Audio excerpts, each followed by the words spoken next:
Olá, eu sou o professor Jaime e esse é o FETEBS em Debate, em mais uma edição, trazendo a continuidade da nossa entrevista de ontem com o Francisco de Assis, especialista em Previdência no Mato Grosso do Sul, fiscal de renda, presidente do Sindifisca, que ontem falou alguns temas da Previdência, da reforma proposta pelo Bolsonaro, e hoje ele continuará o debate conosco falando sobre outros pontos da reforma. Sejam bem-vindos.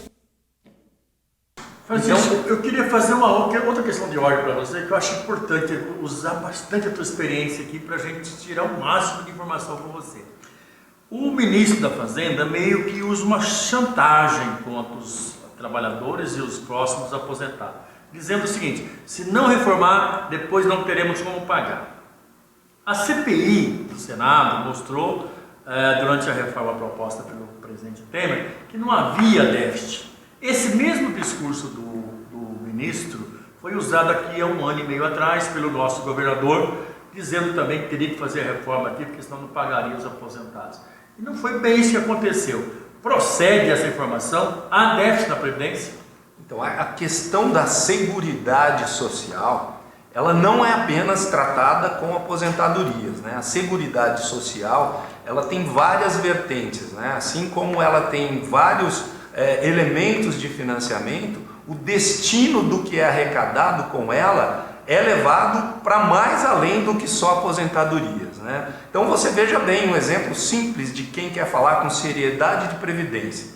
Como é que pode você estabelecer para a população que o regime previdenciário do Brasil ele é deficitário, se o próprio governo criou a DRU, que é uma retirada de 30% de tudo aquilo que é arrecadado para a Seguridade Social, para investimentos outros que não é a finalidade daqueles recursos, para pagamento de dívida pública, né? E a gente não vê o Estado, a proposta, tratando também da questão das inadimplências, tratando dos benefícios fiscais. Então, se fosse sério, a primeira coisa que se faria era sanear toda a arrecadação da Previdência para depois a gente se falar no que isso é gasto.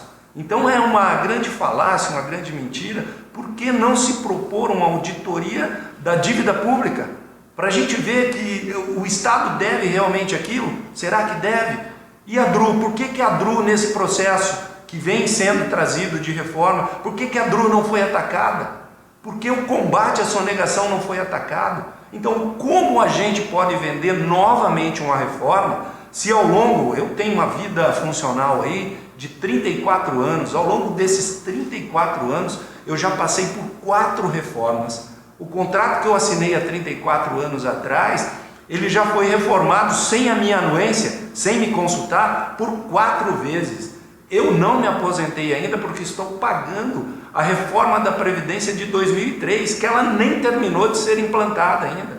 Então veja bem, é um sistema extremamente complexo que não dá para a gente vender uma mudança por uma única frase: estamos combatendo privilégios. Não há privilégios mais na Previdência.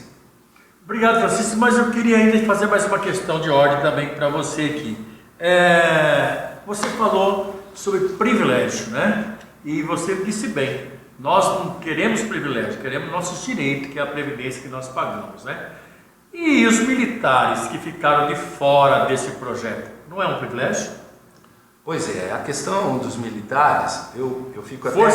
Vou corrigir, não todos os militares, as Forças Armadas. Forças Armadas, disse bem, professor, boa correção. E aí me causa mais medo ainda de estar abordando essa questão, porque a reforma proposta para os militares, ela é completamente fora de propósito.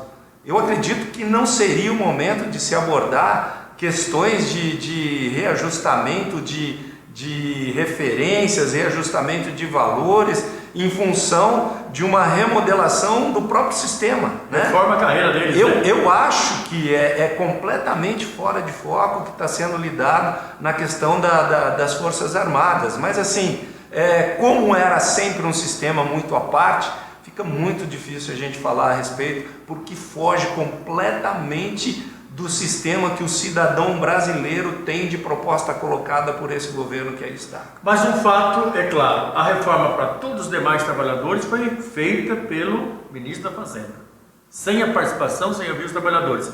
A dos militares não, foi os militares que fizeram, ou seja, uma parte da sociedade pode dizer que previdência ele quer, a outra tem que aceitar o projeto imposto pelo governo federal.